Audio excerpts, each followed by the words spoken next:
In 1956, a ship went to the bottom of the Atlantic Ocean and took one of the most beautiful cars ever built with it. In 1963, General Motors secretly ordered 5 cars destroyed. All 5 survived because their drivers refused to hand them over. And right now, there is a 1967 Pontiac that was killed by a single phone call from a CEO, and almost no one knows it exists. These are not rumors, these are documented cases. Today, we're prying open the garage doors that time has tried to seal forever. From a 1940s concept car with a wild third eye to a muscle car so powerful the factory basically tried to scare people away from buying it.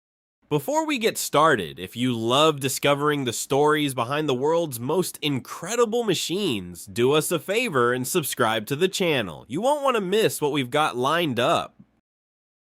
This was more than just a car, it was a revolution that got stamped out before it ever really started. The 1948 Tucker 48, Preston Tucker's car of tomorrow, was decades ahead of its time, built around 2 things, safety and innovation.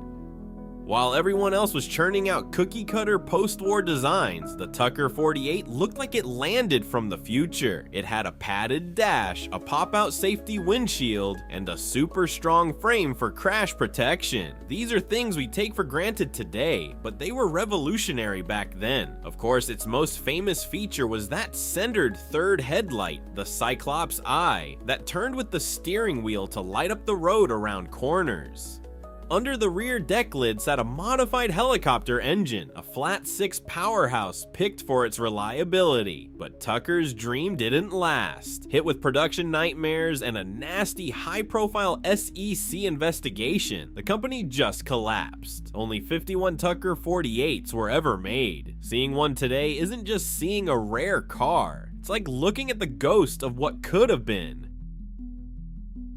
Now, we have a car that tried to bring some European style to America with a really strange twist, the 1954 Kaiser Darrin. In the early 50s, American companies were scrambling to build something that could compete with sleek European roadsters. The Kaiser Darrin was one of the first to step up, sporting a lightweight fiberglass body, a trick it shared with the brand new Corvette. But the Darrin had a party trick that made it unforgettable. Its doors didn't swing out, they slid forward, disappearing into the front fenders. Designed by the legend Howard "Dutch" Darrin, the car was stunning, with a unique heart-shaped grille and beautiful flowing lines. Unfortunately, it was a classic case of style over substance. It was powered by a pretty weak 90 horsepower Willys inline 6, so it just couldn't keep up with its rivals from Europe. High costs and the fact that Kaiser Motors was falling apart sealed its fate. In the end, only 435 were ever built, making the car with the disappearing doors a true automotive oddity. Designed by Harley Earl, the F88 shared its chassis with the first-generation Corvette. The body was a handmade fiberglass masterpiece, a convertible top concealed inside a body so low it barely reached your hip. GM built 3, then they destroyed them, or so the official story goes. The forensic smoking gun came in 2005 when a survivor emerged from a private collection in the Midwest. It was authenticated by the serial number on its VIN plate, cross-referenced against original GM Motorama documentation recovered from the GM Heritage Center archives. When it crossed the Barrett-Jackson auction block, the hammer fell at $3.24 million.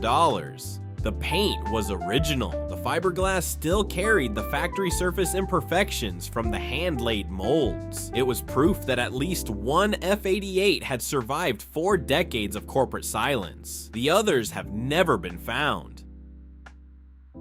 Next up is a car that wasn't just a car, it was a statement. This is ultimate hand-built luxury. It's the 1957 Cadillac Eldorado Brougham. In the booming 1950s, Cadillac wanted to build something that would make Rolls-Royce nervous, and the Brougham was its answer. It was priced at an unbelievable $13,074. That was more than a new Rolls-Royce and more than the average American house at the time. This car was for the absolute elite. In fact, Cadillac reportedly lost thousands of dollars on every single one they sold. Each of the 400 units made in '57 was hand-built and packed with futuristic tech like a brushed stainless steel roof, self-leveling air suspension, the first ever quad headlights, and a memory power seat.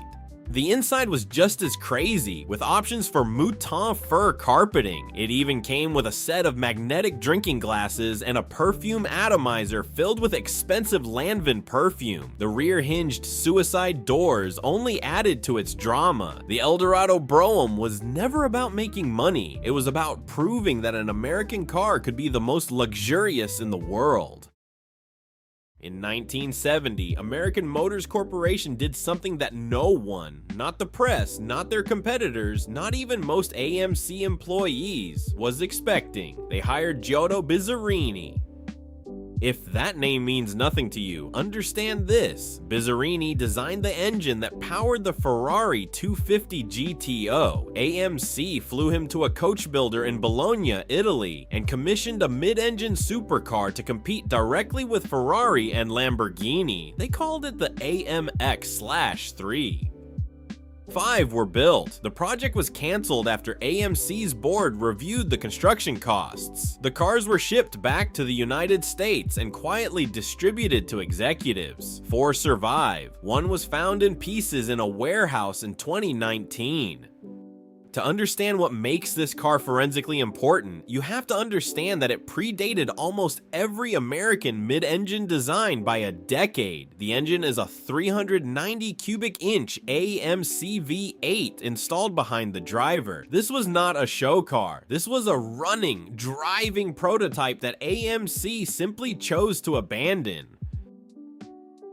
A car that was never even supposed to exist, a secret project that became the stuff of legend, the 1963 Chevrolet Corvette Grand Sport. Dreamed up in secret by the father of the Corvette, Zora Arkus Duntov, the Grand Sport was built for one reason: to go to Le Mans and absolutely destroy Carroll Shelby's Cobras.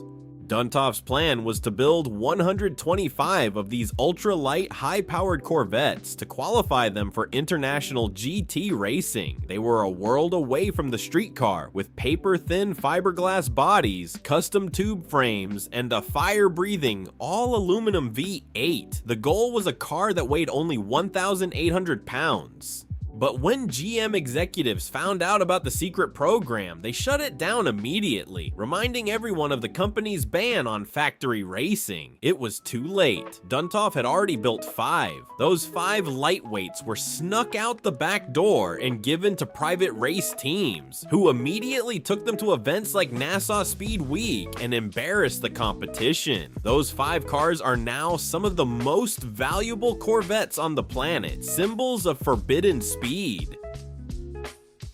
In 1967, John DeLorean was running Pontiac, and he wanted to win. His engineers built a 2-seat sports car that was lighter, faster, and sharper than the Corvette. They called it the Banshee. 2 prototypes were completed, 1 coupe, 1 convertible. DeLorean presented them to GM's executive board. The response was a single phone call from the CEO's office: destroy them.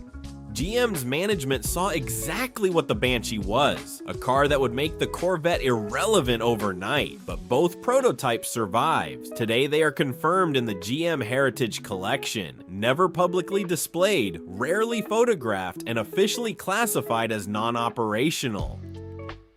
The forensics on the surviving coupe show a 326 cubic inch V8, a body that predates the styling of the 1969 Firebird by 2 years, and a VIN sequence that was pulled from the standard Pontiac registry entirely. This car has no production identity. It exists only as a threat that never got to compete.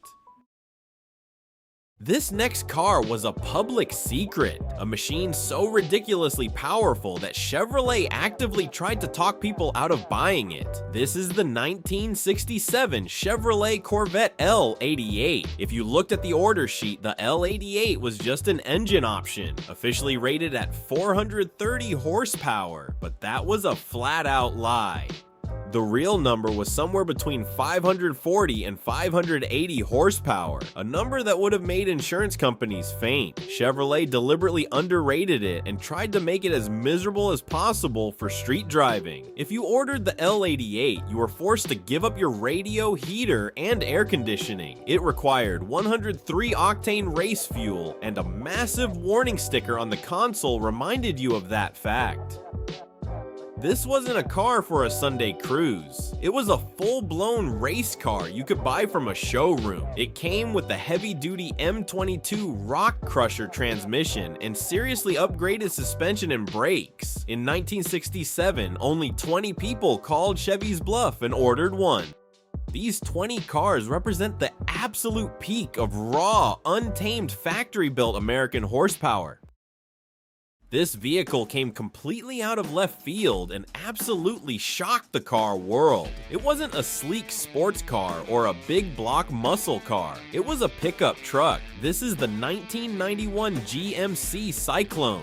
In an era of boring, economical cars, the Syclone was a total anomaly. GMC took its little Sonoma pickup, painted it black, and handed it over to a team of performance nuts. They jammed a turbocharged and intercooled 4.3-liter V6 engine into it, making 280 horsepower and 350 pound-feet of torque. Then they hooked that up to a sophisticated all-wheel drive system and a sport-tuned suspension. The results were just insane. The Syclone could launch from 0 to 60 miles per hour in the low 4-second range. It was faster than a brand new Ferrari 348 TS and a C4 Corvette ZR1. Car and Driver magazine famously put the little black truck against the Ferrari in a drag race, and the Syclone actually won. Only 2,995 were made in 1991, cementing its legacy as a quirky, giant-slaying legend that completely redefined what a truck could be. This is the only car on this list that you will never see in person. In 1956, Chrysler commissioned the Italian coach builder Ghia to build the Norseman. It was a concept vehicle years ahead of its time. A cantilevered roof with no center pillar, a panoramic windshield, and a hidden rear engine layout that Chrysler's American engineers had never attempted before.